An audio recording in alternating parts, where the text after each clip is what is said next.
So hello guys, as you can see, it's so very dark here. Guess why it's so dark here in our house? Of course, it's a normal day in Camarines Norte where most of the towns are suffering or experiencing a power outage for some circumstances that I don't know. So, so today is the day before the deadline of our project on world literature, or is it a project or a final exam? I think it's a final exam for our world literature, wherein we are required to submit a novel, or we are required to share with you guys a novel through making a vlog. So I am here making a video even though there is no current in our house. So yeah, let's proceed with the sharing of the novel. So to those who are still watching this video, I would like, yes! Yes!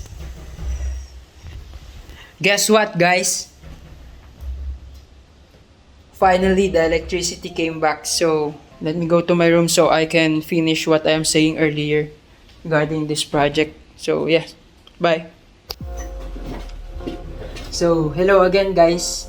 So I never thought that the electricity will be fixed today, so fortunately it came back. So yeah, let's proceed with the novel. So to those who are still watching this video, I would like to share with you the novel that I have read during my junior high school years. So of course, some of you already know this certain literary work, but I think there are still things that you didn't know about this. So that's what I would like to point out or share in this video, the things you didn't know from a novel you already know. And for those who don't have any background knowledge regarding this, don't worry, as you might still watch this video if you want, in order for you to have an overview regarding this novel. For the start, this novel that I am talking about is entitled Noli Tangere. This was written by J. Rizal, as what a Generation Z would like to call him nowadays, just like me. Actually, this novel was written by Jose Rizal, which gives us numerous knowledge about the history of our country, the Philippines. Also, the life of Rizal, including history for our country during the Spanish colonizations, are included here. So, on the other hand, there are various things or context that I like and hate in this novel. First is how Rizal expressed his life through a novel. The second one is how he relate the occurrences during the Spanish colonial period into the story of Noli Tangere. The third one is how he inspire our fellow Filipinos to seek for wisdom and freedom in which they lack, as they are being oppressed by the Spaniards during that time. The only thing that I hate in this novel is that some of the words that were utilized were too deep to understand in Tagalog. However, as a reader, we should discover or learn some unfamiliar words in order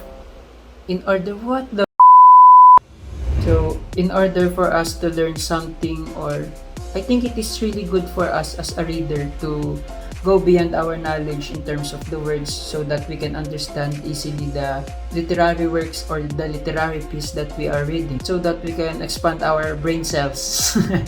Anyways, Noli Tangere may utilize various approaches such as feminist approach, reader response, historical, and the last one is biographical approach. So these approaches will be discussed one by one in this video.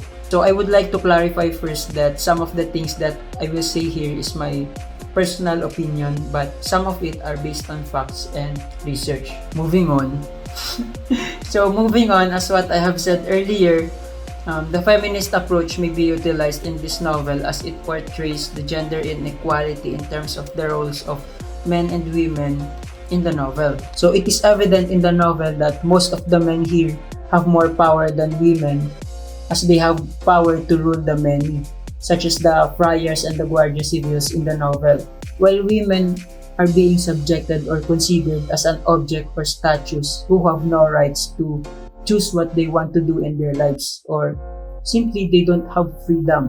So it sucks, right? Yes. So an example of this is when Maria Clara discovered that his biological father was Padre Damaso. So it is true that the mother of Maria Clara, Pia Alba, was raped by Padre Damaso. So it is proven here that the gender inequality occurs or evident in the novel. On the other hand, reader response may be utilized too in this novel, as just like what I am doing right now, I am just giving my response to what I have read. in the novel. He said already the things that I like and hate in the novel, so let's just go with that. So next is historical approach. Of course, it may be utilized as it showcases the happenings during the Spanish colonial period where the Filipinos or our ancestors were being abused by the Spaniards. And it can be seen in the novel that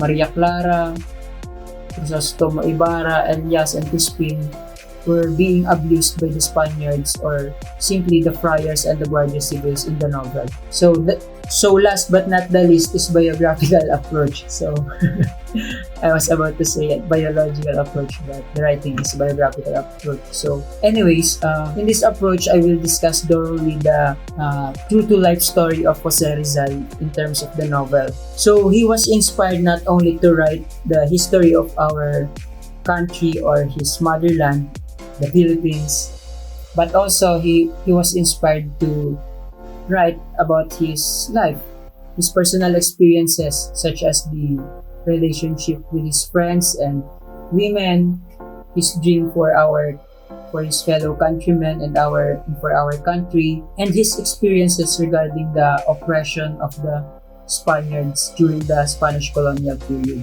As what I have said earlier in terms of the relationship with women, Jose Rizal exposed his complicated relationship with one specific woman. And that woman is Leonor Rivera. So Leonor Rivera was the childhood sweetheart of Jose Rizal, who was forced to marry an Englishman. On the other hand, Maria Clara was the lover of Crisostomo Ibarra, in which we can relate Dr. Jose Rizal to Crisostomo Ibarra and Maria Clara to Leonor Rivera, in which here Maria Clara was forced to marry Alfonso Linares by Padre Damaso. So Maria Clara unwillingly entered the nunnery or the convent in order for her to escape marrying Alfonso Linares. So that's what happened in the novel. So this is one of the exciting part upon watching this vlog or video. So who represents Elias in real life? So Elias represents actually Andres Bonifacio. In the novel, Ibarra and Elias became friends when they both saved each other from death. They both shared the same dreams of giving freedom to their country. That being said, Elias is an allusion of Andres Bonifacio with the fact that they both have mutual purpose upon freeing the Filipinos from the ruthless oppressors. So I'm talking about Rizal and Andres Bonifacio. Anyways, most of the Filipinos during that time or during the Spanish colonial period can't go to school as they are being oppressed by the Spaniards and they are being subjected to despotism government. Nevertheless, Jose Rizal's ambition was not only for giving the Filipinos or his fellow countrymen freedom from their oppressors, but also for giving them wisdom giving them wisdom in order to suppress their ignorance, or simply Jose Rizal wants to give them an education. Relating this in the novel, Jose Rizal wants to build a school in order for the Filipinos in the novel not to be called Indios by the friars and the Guardia Civils, because Indios are considered as the the people who lacks on knowledge or the people who are ignorant. Yes, the title of the national hero of the Philippines would not be suited for Jose Rizal if he didn't do anything for his country.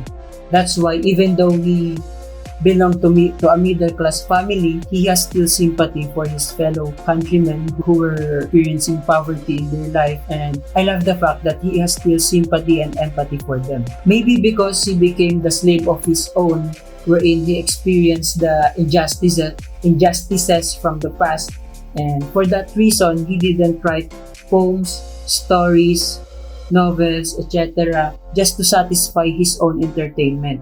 He wrote all of this to inspire his fellow countrymen. So he risked his life for the future of our country so that we can breathe fresh air along with our peace of minds. So if someone is bothering you right now, just think of what Rizal did in order for us to achieve that state of mind. So think clearly if he or she was worth of messing up your mind. Just kidding.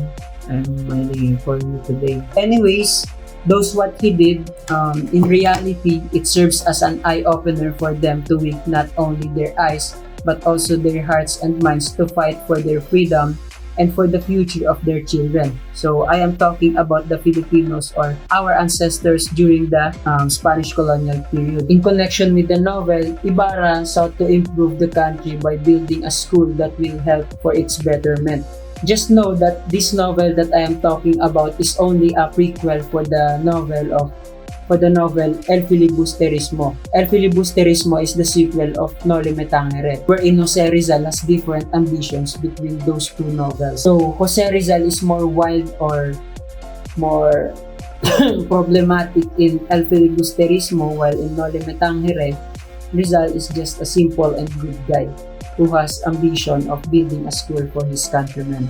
So since I'm talking only about Noli, Tangere, let's just go with that. But if you are curious and you really want to know his ambitions in the sequel of the Noli, Tangere, El Filibusterismo, just read first Noli, Tangere so that you can understand the flow of the story. So these things that I have said is just a brief description for biographical criticisms regarding the Rizal's novel Noli, Tangere. So for my personal reason upon choosing this book for this vlog or this novel for this vlog, I chose this novel as it is the only novel that I have read in my entire life, as I am not a bookworm.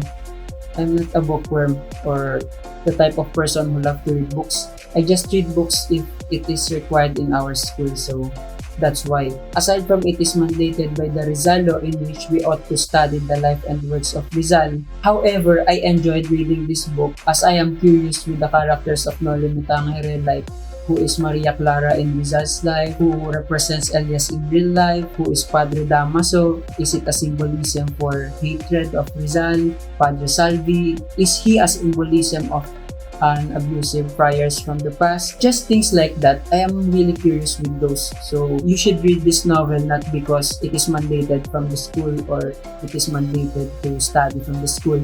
You should read this because you just want to learn the historical past of our country, the life of our national hero, and even though you didn't know all of that, you will enjoy or it will satisfy your entertainment upon reading this book or this novel. So for my overall impression regarding this novel, I think this novel has an excellent plot where some of the things happen unexpectedly, just like Maria Clara didn't end up together with Crisostomo Ibarra.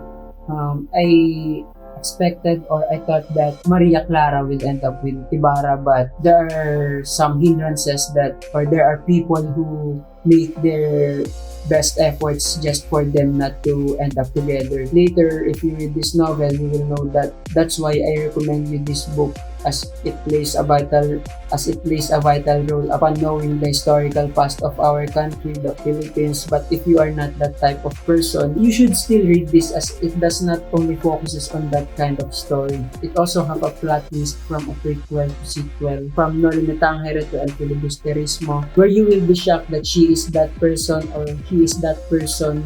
So for me, it's a 10 out of 10, and I'm pretty sure that you're gonna love this novel when you read it, as it discusses various topics such as the things that I have said earlier. So that's all, guys. Thank you for watching this video or this vlog.